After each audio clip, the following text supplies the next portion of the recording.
she yelled from her shiny white SUV. "You're violating HOA property rules," and pointed at our old wooden fence like it was a crime scene. Grandpa didn't even look up from his chair. He just kept sipping his sweet tea, eyes fixed on the horizon. I thought it was over.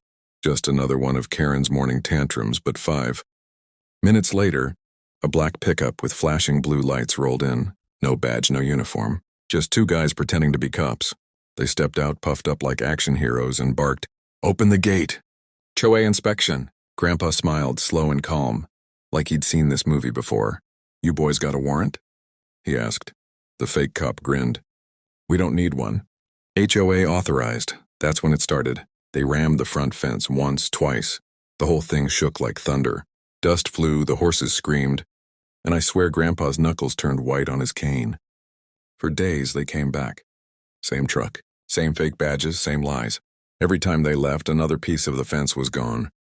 Karen stood across the road with her phone out, recording like she was documenting justice. She even shouted, "This land will be cleared soon anyway. HOA doesn't allow livestock." But the thing is, we weren't under any HOA. This ranch had been in our family since 1954. That night, Grandpa didn't eat dinner. He just walked outside, silent with his old toolbox. I followed him out barefoot, watching him trace the broken fence line with his flashlight. He muttered something under his breath. They want to fight, but they don't know what kind of man they're fighting. The next morning, the sound of welding woke me up. Sparks lit up the field like fireworks. Grandpa had replaced every wooden post with solid steel rails. Thick, heavy military-grade stuff. It looked like something out of a war zone. He tightened the last bolt, leaned back and said quietly, "Let's see them ram this." Karen showed up an hour later, fake cops in tow. When the truck hit the new fence, the front bumper folded like paper. Smoke hissed from the hood. Karen screamed, "You'll pay for this!" Grandpa just smiled. "You already are, ma'am." The fake cops stared at each other, confused and nervous. Grandpa's tone changed, deep, commanding, the kind you don't argue with. "Step away from the vehicle now." That was the first time I realized Grandpa wasn't just some old rancher. There was something about the way those men froze that told me he wasn't someone you messed with. And that's when I started wondering, who was Grandpa really? Karen's face turned red as the truck smoked beside her. She barked at the fake cops, "Don't just stand there, arrest him." But neither of them moved. They just kept glancing at Grandpa like they'd seen a ghost. One finally whispered, "Wait, is that him?" Grandpa took off his hat, looked straight at them and said, "You boys pretending to be law on my property?" His voice was low but carried weight like thunder before a storm. The taller one stammered, We're just following HOA orders." Grandpa smirked. "There is no HOA here. You've got 30 seconds to explain before I call the sheriff myself." Karen scoffed. "You won't dare. My brother's on the HOA board," and Grandpa cut her off. "Lady, this land isn't under your board, your brother, or your fantasies. It's federal registered ranch land deeded in my name." Her smirk faded. "You're bluffing." That's when Grandpa opened his truck door and pulled out a thick leather folder. Inside were old documents, faded and signed, proof of ownership dating back decades. He dropped them onto the hood of their dented truck. The shorter fake cop leaned in, scanned the papers, and turned pale. "Oh no," he muttered. "This is government-stamped land. We can't touch this." Karen lost it. "You idiots. Don't back down. He's faking it." But Grandpa wasn't faking anything. He walked slowly toward them, one step at a time, tapping his cane in the dirt. "You've got one chance to drive away, before the real sheriff shows up." The fake cops jumped in the truck, tires spinning in the mud as they tore down the road. Karen stayed behind, still yelling, "You'll regret this. The HOA will have you removed." Grandpa didn't even look at her. He turned to me and said, "Fetch the motion cameras. Tonight we're catching whoever's paying these fools." That night, under the full moon, we set up hidden cameras all along the new steel fence. Grandpa sat on the porch with his old radio and a mug of coffee, watching the road like a sniper. Around midnight, a pair of headlights appeared again. Same truck, different men. This time they didn't stop. They got out and started cutting at the steel with heavy tools. Grandpa didn't call 911. He pressed a button on a small remote and said quietly, "Lights." Suddenly, floodlights blazed across the ranch. The men froze like deer. From the shadows, red and blue lights flashed, but this time they were real.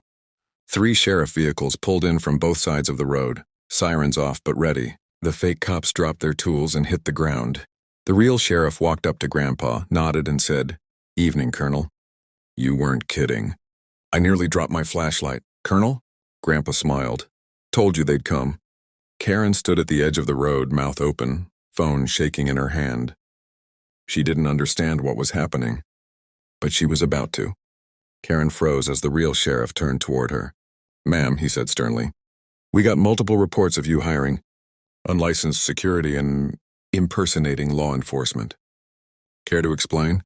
Her confident smirk vanished. "Well, what?" "No, they're HOA enforcement." "They were just—" The sheriff interrupted. "There is no HOA jurisdiction on this ranch. You've been trespassing and organizing illegal entries on private federal registered land." Karen's voice cracked. "He's lying. He's not even the real owner." Grandpa opened his truck door and handed the sheriff a worn folder, the same one from before.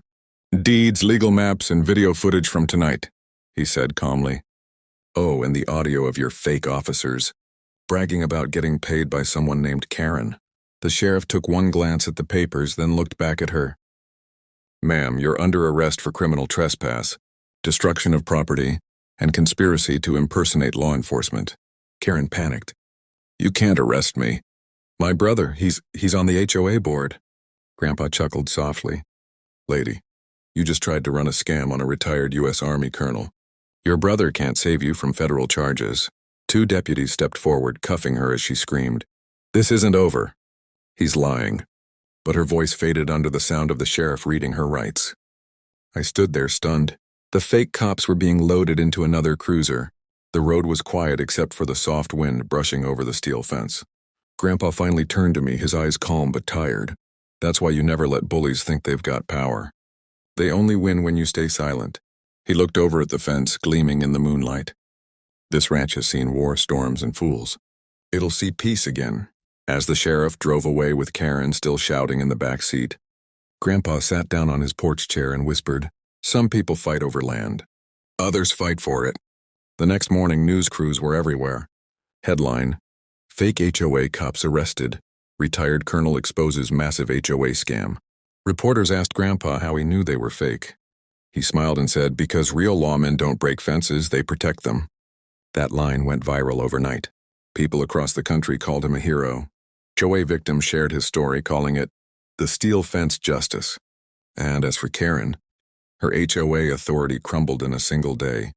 Fines, charges, reputation, gone. Grandpa just went back to his tea. Same old chair, same old calm. When I asked him how he stayed so collected through it all, he smiled. "Son," he said quietly, "I didn't build that fence to keep people out.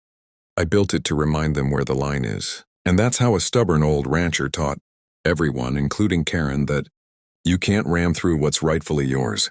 The end. Please, don't forget to like, share, and subscribe to the channel for more amazing HOA stories.